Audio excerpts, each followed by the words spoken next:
Kita semua akan menyeberangi titian sehalus helai rambut dan setajam pedang tersebut. Takkan ada yang bisa melewatinya sebelum menjawab 7 pertanyaan. 7 pertanyaan pada 7 pemberhentian. Lalu apa saja pertanyaannya? Dan apakah kamu siap menjawab pertanyaan tersebut?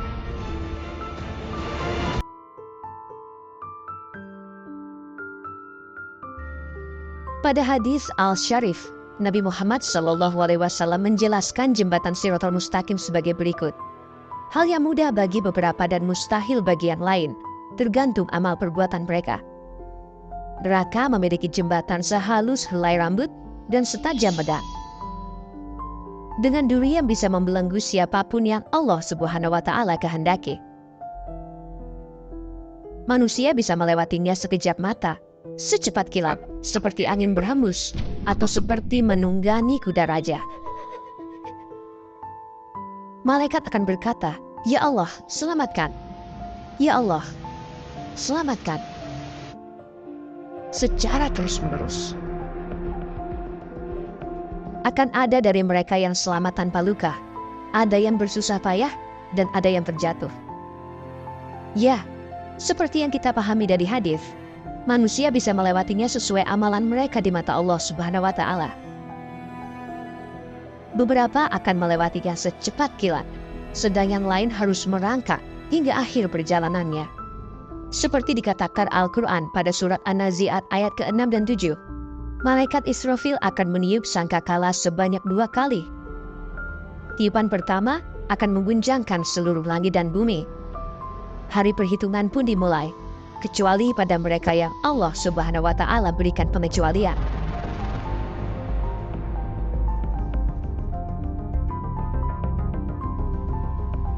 Tiupan kedua akan membangkitkan yang mati dan dikumpulkan di padang mahsyar. Mereka yang dibangkitkan kembali di padang mahsyar akan diberikan catatan amal semasa hidupnya.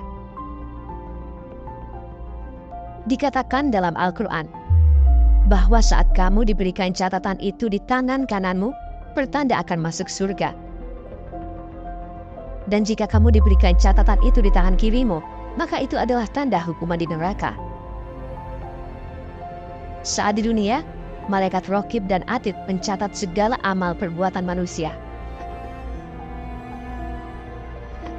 Semua amal baik dan dosa yang kita lakukan akan dihadapkan di depan kita.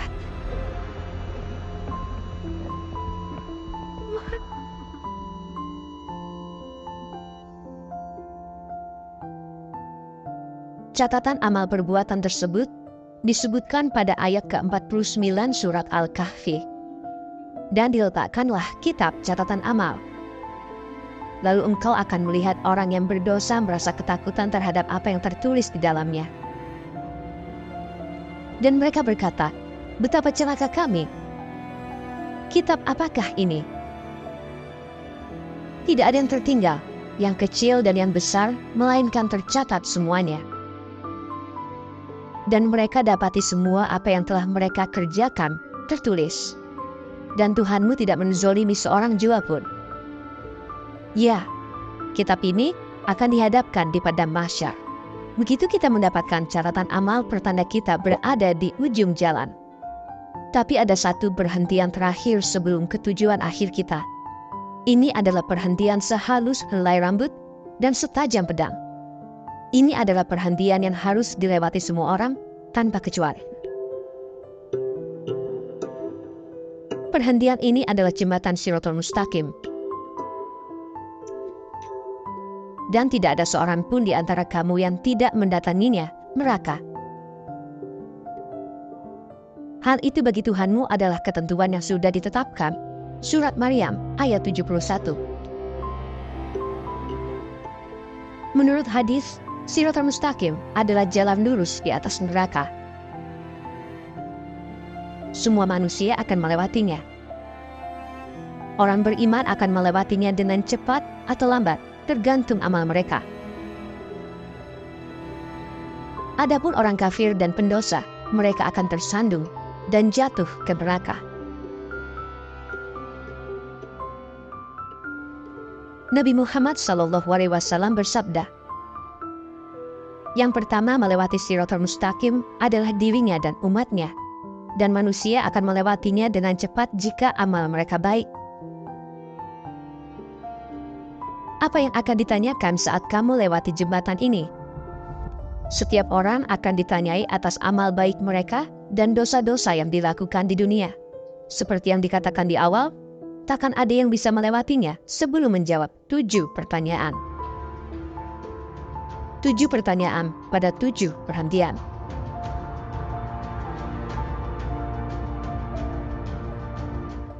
Hal pertama yang akan ditanyakan pada perhentian pertama adalah iman kita.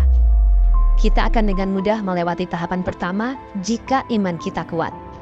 Tapi manusia yang tidak beriman akan jatuh ke dalam neraka di tahapan ini. Dan kita tahu, mereka yang diberikan kesempatan untuk beriman namun tetap ingkar akan masuk neraka. Setelah Allah Subhanahu wa Ta'ala perkenalkan dirinya melalui sifatnya dan hambanya, mereka yang memilih untuk ingkar, nerakalah tujuan akhirnya. Neraka begitu mengerikan, sehingga saat ditanya, apakah sudah penuh? Neraka akan berteriak, apakah tak ada lagi? Jawabnya. Dengan kata lain, tak peduli berapa banyak manusia, neraka tidak akan penuh.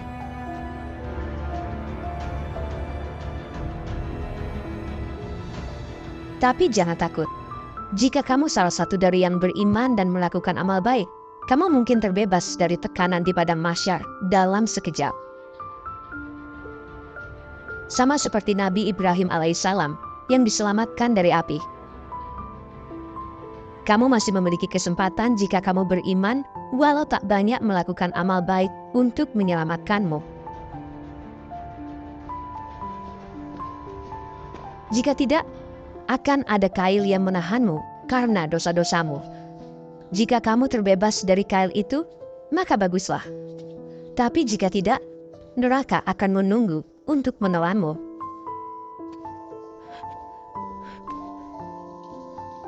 Seperti yang ada di ayat ke-72 surat Maryam. Kemudian kami akan menyelamatkan orang-orang yang bertakwa dan membiarkan orang-orang yang zalim di dalam neraka dalam keadaan berlutut.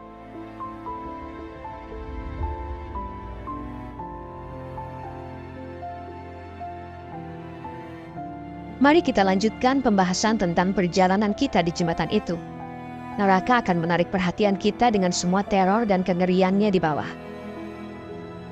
Kita berusaha untuk tidak melihatnya dan fokus berjalan di atasnya. Kita akan melihat orang-orang di sekitar. Di satu sisi, akan ada manusia yang bertobat.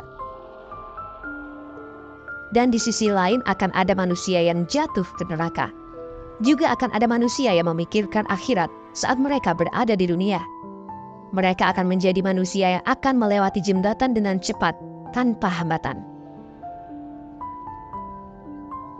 Setelah berhasil menjawab pertanyaan pertama, kita akan sampai pada pertanyaan kedua. Tentu saja apa yang akan kita pertanggungjawabkan di sini adalah sholat kita, yang merupakan tiang agama setelah iman. Tiang-tiang iman bagi Islam. Jika sholatmu lengkap dan tulus, perhitungan amal akan mudah. Tetapi jika doamu tidak tulus, keimananmu bisa runtuh. Nabi Muhammad SAW bersabda, "Salat adalah tiangnya agama. Barang siapa yang meninggalkannya, telah menghancurkan agamanya." Jika kita tidak mau tersentuh api neraka, kita harus memastikan bahwa salat kita sama seperti tiang yang kokoh. Meskipun kita melihat neraka melalui lubang jarum, kita takkan bangun dari sujud kita. Oke, jika iman kita teguh dan sholat kita baik, kita akan pindah ke tahap ketiga. Jika kita menghabiskan kekayaan Allah Subhanahu wa Ta'ala tidak sesuai dengan yang dipintanya, maka pertanyaan berikut tidak akan menyenangkan. Karena kita akan ditanya, di mana kita menghabiskan harta kita dan dengan siapa kita berbagi. Apa kita berzakat? Kita akan ditanya. Pikirkanlah itu. Kamu hidup dengan pikiran bahwa harta yang diberikan oleh Allah Subhanahu wa Ta'ala adalah milikmu. Alih-alih berzakat, yang mana adalah perintah Allah Subhanahu wa Ta'ala untuk berbagi, kamu malah menyembunyikannya dari mereka yang membutuhkan dan tidak berbagi pada yang berhak. Kita hendaknya mencari perlindungan Allah Subhanahu wa Ta'ala dari hal ini. Jika kita sembunyikan harta kita, surga pun disembunyikan dari kita.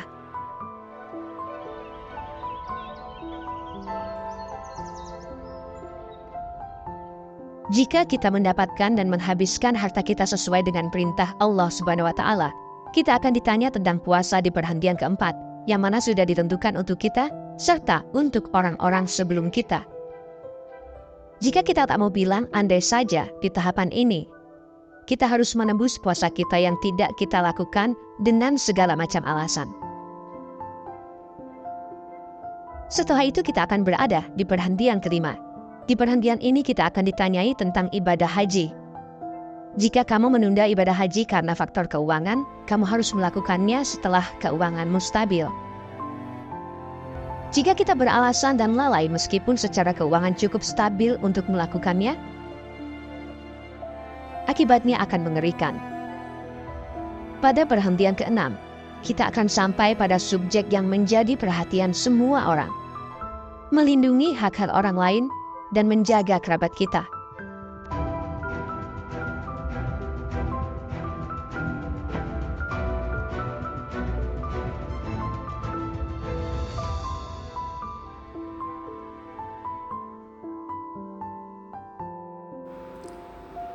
Kita selalu mengabaikan hak-hak orang lain dengan mengambil alih haknya. Namun ada begitu banyak hal yang diperhitungkan dalam hak orang yang banyak. Terkadang kita melakukannya tanpa sengaja, terkadang sengaja dengan perasaan bahwa tidak akan terjadi apa-apa.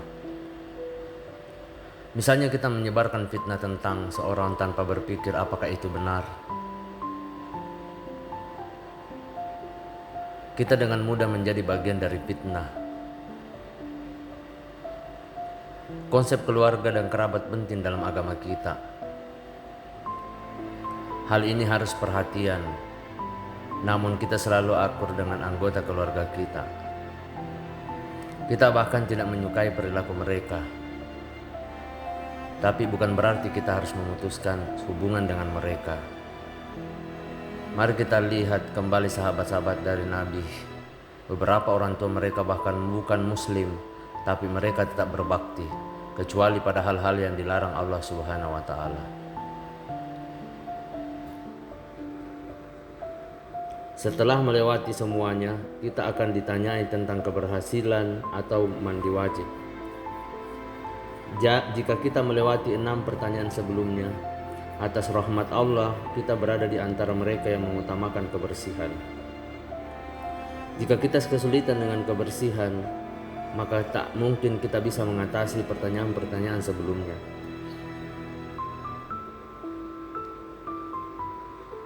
Setelah semua pertanyaan tersebut, neraka tidak akan bisa meminta manusia menjadi bagiannya, sedangkan surga akan meminta Allah Subhanahu wa Ta'ala untuk menjadikan manusia sebagai penghuninya. Nabi Muhammad SAW bersabda dalam hadis Al-Syahir, banyak manusia takkan sadar mereka melewati Siratul Mustaqim dan bertanya kepada malaikat, di mana Siratul Mustaqim dan di mana neraka? Apakah kita melewatinya? Malaikat akan menjawab, kamu melewati Siratul Mustaqim di atas neraka, namun api neraka surut ditutupi karena cahayamu.